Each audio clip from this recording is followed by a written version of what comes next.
Le pouvoir congolais peut-il encore freiner l'offensive du groupe armé AFC M23 soutenu par le Rwanda? Je voudrais avoir une pensée pour toutes les victimes innocentes de cette guerre à Goma. Que nous partageons tous, surtout de ce plateau. Évidemment. Près de 8000 morts. Et aujourd'hui, des enlèvements, des viols des femmes, le corps des femmes souillées à Goma, ça continue encore. Donc, disons que depuis le début de ce conflit, ce que nous avons vu, c'est que la RD Congo a beaucoup misé sur la diplomatie et sur le terrain militaire, avec les revers que l'on connaît. On a entendu tous les officiels dire « Nous avons perdu une bataille, mais nous n'avons pas perdu la guerre, donc ça continue ». Nous, la République démocratique du Congo, reconnaissons également les pertes en vie humaine parmi les soldats rwandais au cours des affrontements, tandis que le Rwanda persiste obstinément à imposer son faux récit, prétendant ne pas mener une guerre en République démocratique du Congo. Cette position coûte cher aux familles des centaines de soldats rwandais tombés dans cette guerre insensée. Même si leur propre pays refuse de les reconnaître, de leur rendre hommage ou d'accorder à leurs familles le droit de pleurer leurs pertes, nous, la République démocratique du Congo, savons combien la guerre dépasse toutes les frontières. Nous reconnaissons que la folie dans laquelle Kigali nous a entraînés fait des victimes partout. Les victimes ne sont plus seulement congolaises. Le Rwanda a frappé l'Afrique et l'Amérique latine, en tuant des militaires sud-africains, malawites et uruguayens venus protéger les civils. Il a frappé ce conseil en tuant des casques bleus de la MONUSCO. N'est-ce pas une preuve suffisante pour vous que lors de chacune des réunions convoquées par ce conseil, la liste des orateurs regorge de pays d'Afrique et d'ailleurs, cherchant à vous pousser à agir? Le Rwanda n'a pas mesuré l'impact. C'est vraiment un effet indirect de la position de Trump vis-à-vis de la guerre de l'Ukraine et de la Russie, où il veut à tout prix qu'il y ait une résolution de paix pour qu'on arrête. Et que donc, il ne voudrait pas que, par ailleurs encore, que les guerres puissent continuer de cette manière. Monsieur le Président, certains voudraient faire croire que l'inaction est une solution africaine. Nous sommes un pays africain sous attaque. Mais cette attaque dépasse nos frontières. Elle est une attaque contre le multilatéralisme, contre les principes même des Nations Unies, contre chacun de nous. Alors selon l'ONU, il y aurait 4000 soldats rwandais qui appuieraient actuellement le M23. Et la résolution du Conseil de sécurité de l'ONU, adoptée à l'unanimité le 21 février dernier, et cette résolution condamne, je cite, fermement l'offensive et l'avancée en cours du M23 au nord de Kivu et au sud Kivu, avec le soutien des forces de défense rwandaises.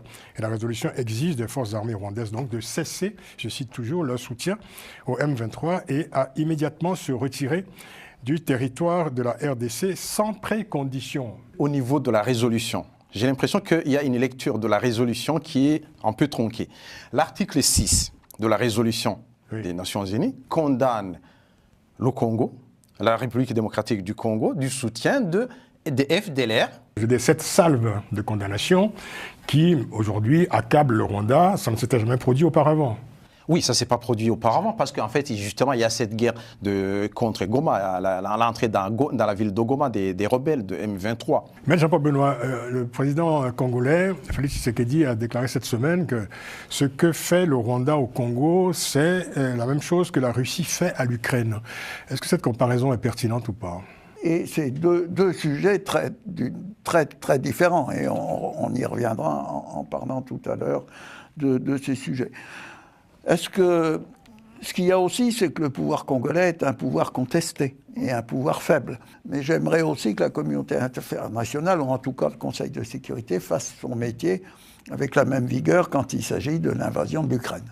Exactement. C'est vrai qu'en fait, aujourd'hui, Alfred, ce conflit est en train de susciter par ailleurs un malaise politique, c'est moi que l'on puisse dire, je ne parle pas de crise politique, mais de malaise politique, et les Congolais sont de plus en plus sceptiques quant à la capacité du pouvoir politique à gérer ce conflit de manière pertinente, ne serait-ce que sur le plan militaire.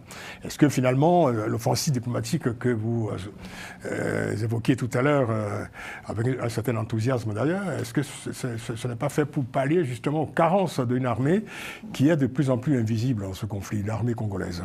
Effectivement, il y a, comme je le disais tout à l'heure, le volet diplomatique, succès total. Le volet politique interne maintenant. Le président Tshisekedi, excuse-moi, a fait une grande déclaration il y a quelques jours en disant « Nous allons réformer l'armée ».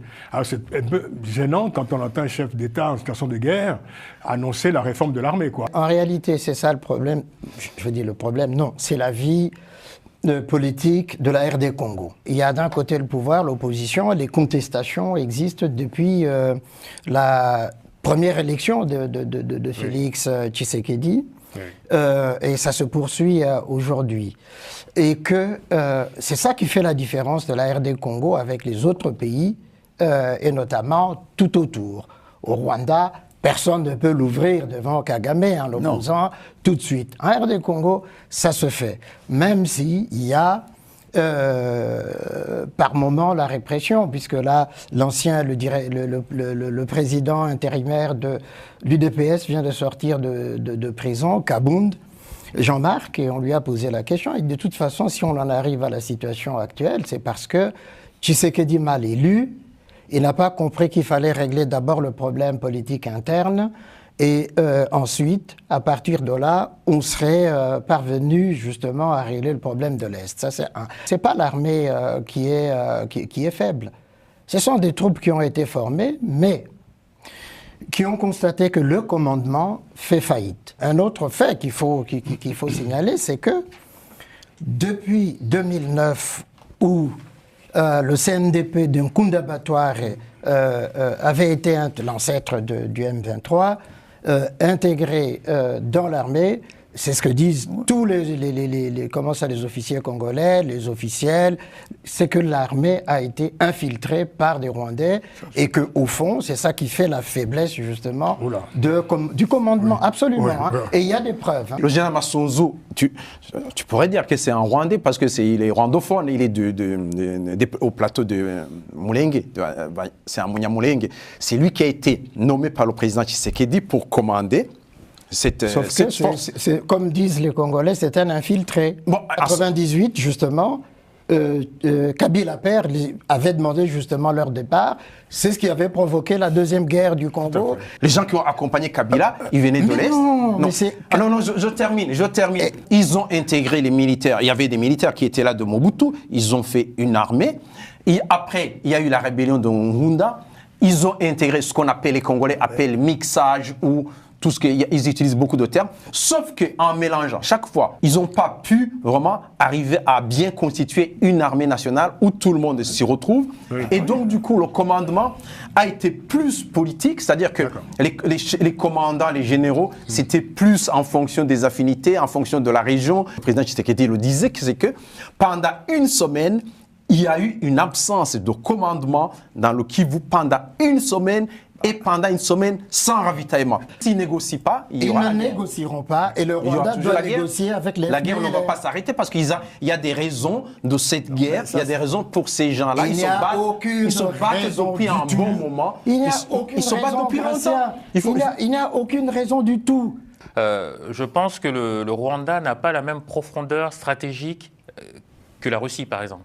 À partir du moment où ces soutiens internationaux, petit à petit, commence à se couper et que même l'exploitation des ressources du Congo, qui a son bénéfice aujourd'hui, va devenir de plus en plus difficile. La fin de la guerre ne sera pas déterminée uniquement par le rapport de force militaire, mais aussi par les pressions diplomatiques. Par les négociations aussi. Les négociations, quand il y a les pressions, il y a toujours les négociations. Oui, mais les négociations en font partie. Kagame va négocier avec les FDLR. Il va négocier avec les FDLR, non? Non. Tu ne vas pas dire ça. Tu ne vas pas dire ça pour les gens qui ont commis le génocide.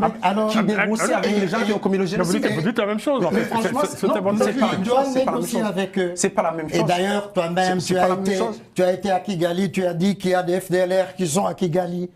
Et Non, je ne dis pas qu'il y a le FDLR. Mais tu as dit... Mais il y a des gens qui rentrent. Même celui qui commandait le FDLR, ben certain moment, il est devenu le chef d'état-major de la gendarmerie qui avait la gendarmerie. Donc, il ramène des gens. Il change Les téléspectateurs auront un peu de mal à vous suivre. Là. Ouais. Est-ce que Félix Tshisekedi, Oui. excusez-moi, est toujours l'homme de la situation? Si c'était ailleurs, on aurait fait un coup d'État. En RD Congo, ça n'existe pas. Ça, c'est Tant mieux, tant mieux. Au niveau interne, justement, c'est ce qu'il est en train de chercher, de constituer un gouvernement d'unité nationale. On va fermer donc ce chapitre pour aujourd'hui. On va forcément y revenir.